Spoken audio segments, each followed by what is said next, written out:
Studies reveal that underlining text does not improve understanding, neither does it significantly improve the grades of students. And I think this is shocking, and I would like to explain it to you within a couple of minutes. And so I would want to use a character known as Tom to explain what these researchers were talking about, that underlining or highlighting text in a textbook or in a material in a book that you are reading does not necessarily improve your understanding, neither does it improve your retentive memory, nor does it translate significantly to improve grades. So I want to share with you the story about Tom and how he used underlining and highlighting and how it affected him. So there is this student who used underlining and highlighting in every sense of his study. He cherished this practice so much that he couldn't do away with it if he was not studying. He later found out that his most cherished technique of underlining and highlighting has not yielded much to his expectation, as he is mostly found engulfed in what we call the illusion of competence.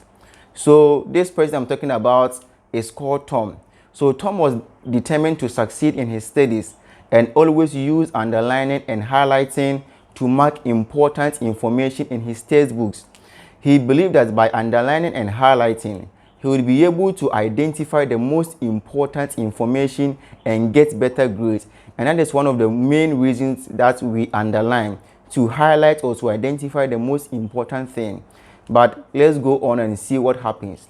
However, despite his efforts, Tom was struggling to keep up with the material, and his grades were not improving. He found himself rereading his highlighted and underlined notes multiple times a day, but still could not grasp the concept. He was becoming increasingly frustrated and stressed. So what did Tom do? So Tom decided to seek help from his teacher. He explained the situation, and his teacher noticed that Tom was highlighting and underlining too much information without really understanding the material. And that is one of the things that as students or as people who read books, we don't take critical look at it. We underline without understanding the text or understanding whatever that we are reading.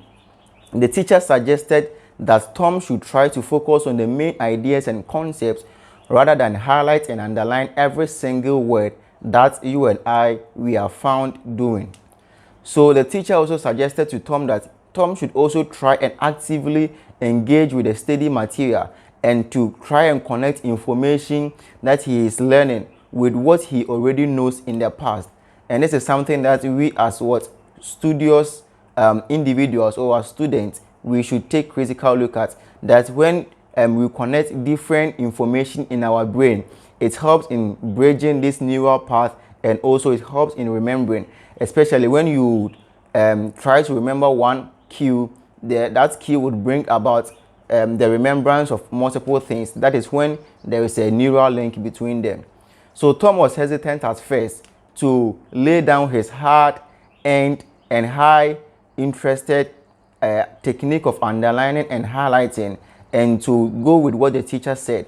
However, despite his objections and despite his hesitation, Tom decided to give what the teacher said a try. And he found that by focusing on the main ideas and concepts, he was able to understand the information better. He also found that by actively engaging the material and avoiding the illusions of competence when underlining, he was able to better understand the concepts and retain the information longer. What happened? Tom's grades began to improve, and he felt more confident in his abilities. He realized that highlighting and underlining information creates what we call the illusion of competence that doesn't yield much to our expectation. So that is the story of Tom, to actually highlight what the researchers were talking about, that highlighting or underlining does not necessarily improve understanding, retention of the information, or significantly improve your grades.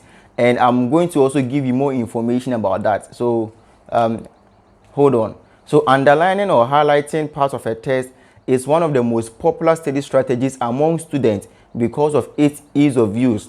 This is what was found by another researcher who was trying to find the most techniques that students use when they are learning, and then he found that students mostly at times, about 90% of students underline and highlight their tests whenever they are learning. And they believe that this strategy of underlining or highlighting tests can improve comprehension is so pervasive that even as early as students in class 5 or in grade 5, students spontaneously underline. That is, they believe that when you underline, you will be able to better understand the material and also to retain it for a longer time. That belief is so ingrained within us that even students as class 5 or even as low as class 4 will start to underline their text because they think or they believe that underlining will help them to understand the information, which actually creates what we call the illusion of competence. That is, you are learning, but you are actually not what? Learning. So both underlining and highlighting helps the learner in selecting what is important, which is one of the benefits of what of underlining. Selecting what is important in the text, which elicits elaborative thinking, and it also makes it easier for you to identify information later in a book. So you have underlined a certain text or a certain paragraph in a book, you will take the book to look at what you underline. Because you have underlined it, it creates what we call the isolation effect. The underlined or the highlighted words stands out within the text, so it helps you to be able to identify the information that's what you have underlined. That is also another benefit of what underlining. So having this benefit as its belt notwithstanding, it mostly creates the illusion of what? Competence, or the illusion that we are learning but we actually was not learning. So when this illusion of competence happens, when the motion of your hand in underlining the text can actually fool you into thinking that because you are underlining or you are moving your hand to underline that specific text or specific paragraph, you are actually encoding that material in your memory, or you are understanding the information that you are highlighting, or that information is going to improve your memory. That is what researchers have found, that that is the process of underlining creates the illusion of competence. Just by you moving your hand, it fools you into thinking that that information has been encoded in your memory, which is so erroneous. So for instance, whenever you are learning or whenever you are reading a book or your textbook, and then you try to underline a particular phrase or a sentence in a book, you just try to remember it. So when you try to remember it, you will notice that it will be very hard for you to remember, because you thought that because you have moved your hands or because you have highlighted that information has been encoded in your memory. However, the information wasn't encoded. You just highlighted the information so that it will become very easier for you to identify it later on. And that is one of the examples of the illusion of competence.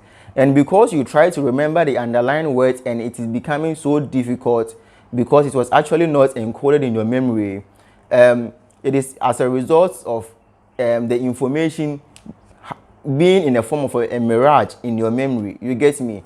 So it's like you remember underlining a specific text or a specific paragraph in the book that you read, but for you to actually remember the information that you read is another ball game altogether. So trying to remember always creates this mirage of information in your memory, and it becomes very hard. So what you do is that you'll be tempted to go back and look at the information that you highlighted and try to remember, and that is what most at times as students we do. And if you also study and then you don't also highlight, you can try it and see what I'm talking about. So the technique typically appeals to students because 1, they are simple to use. 2, it doesn't entail any training for you to underline, and it does not require students to invest much time beyond what is already required for reading the material. So as you are reading, you are underlining. It doesn't require much time, and it doesn't also require training, and it is also easier to use. Yes, so that is why most students are engaging in highlighting and underlining, which is very erroneous. I'm not saying you shouldn't underline, you should underline, but there is a better way of underlining, and there is a better way of harvesting the fruit of what underlining. So researchers often researchers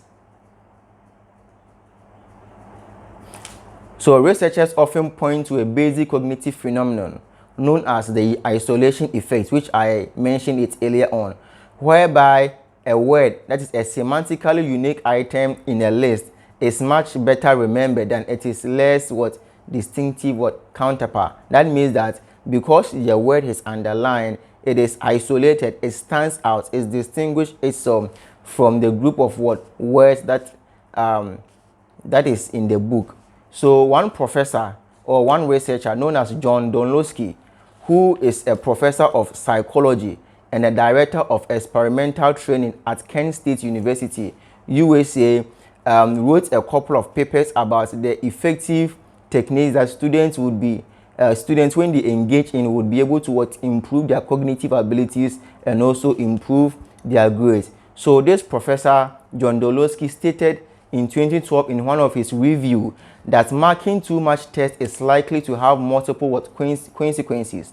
One, overmarking reduces the degree to which the marked text is distinguished from other text, or the fact that you've highlighted or underlined too much words, it reduces the degree that highlighted words would be much distinguished or be much what separated from other words. This is the case that most students, when they are underlining text, you see them underlining a lot of what words. So one paragraph is like almost everything is what's underlined.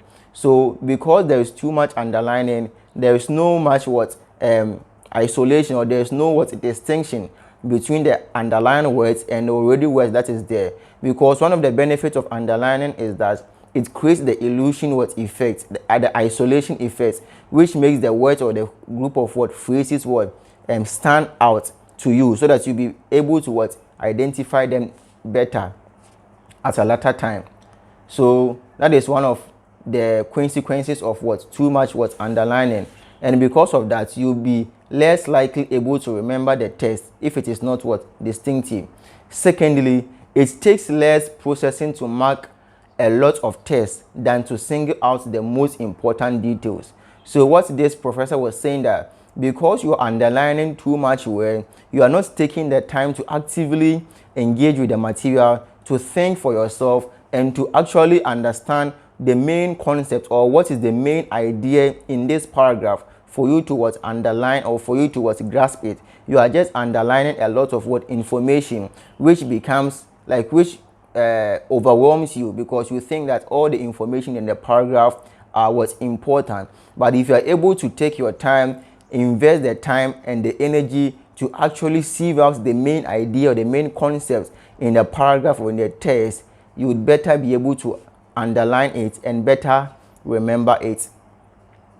So the researchers, and also John Donlowski and other researchers, rated highlighting and underlining as having low utility, that's low effect on grades. So most students who underline from their research had lower grades, because underlining does not translate to understanding, neither does it translate to improve grades.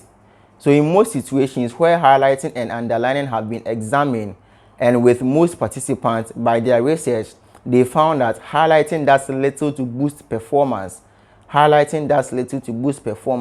It may help when students have the knowledge needed to highlight more effectively, or when tests are difficult, but it may actually hurt performance on a higher level task that require inference marking, or that require inference making.